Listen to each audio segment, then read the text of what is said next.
Hello, my name is Joe Kimble, and I'm a director at APCO Brussels.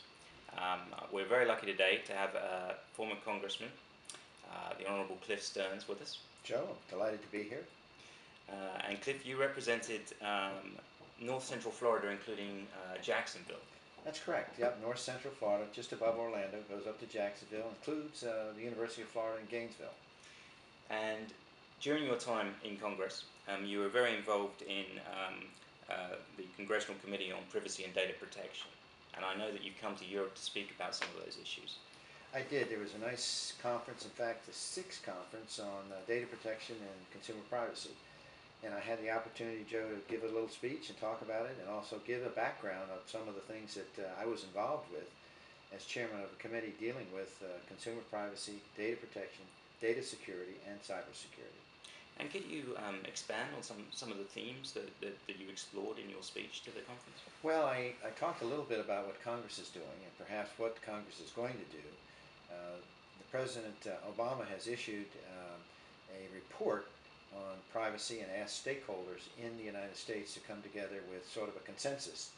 And he asked the Department of Commerce to lead the, shall we say, the development of this legislation. And so it'll be interesting to see finally what they come up with.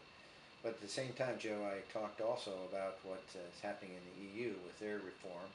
After 17 years, they're going to basically change their privacy policy. And I think a lot of the people in the audience were concerned about what it's going to be and what it's going to be like. And so I talked a little bit about that. Uh-huh. And I know that you also have a very big interest because you were chairman of the Transatlantic Business Dialogue until recently. So you were the primary liaison between elected members of the European Parliament and the House of Representatives. That's right.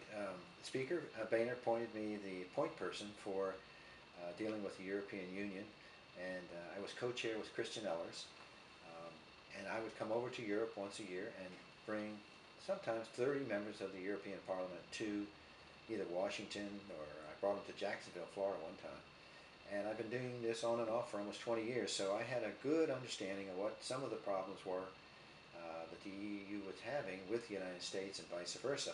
And we talk everything from obviously cybersecurity, talking about financial reform because of the 2008 financial collapse. We also talked about the Mideast and a myriad of topics that dealt with data protection, data security. So I think I have a good understanding of what the position is of the European Union, and looking for some ways to bridge the gap. Now you can probably provide a very interesting insight into. We already know what the sort of benefits of a free trade agreement Right. will be, but the immediate prospects for success and the trajectory of an EU-US free trade agreement. Well, that's a very good question, and I think it's very appropriate that people in Europe and the United States come together on a free trade agreement.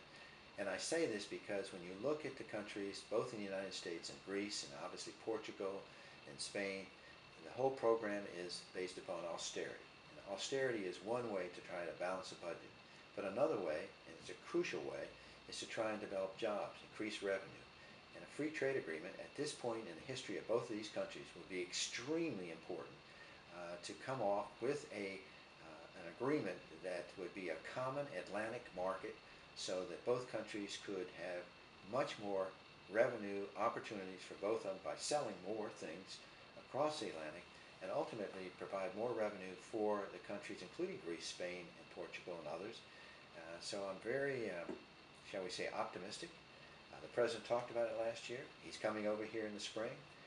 The European Union, when they came over, the members of Parliament to Washington, D.C., I had them meet with the Ways and Means Committee, the chairman, Dave Camp, and also the subcommittees on trade.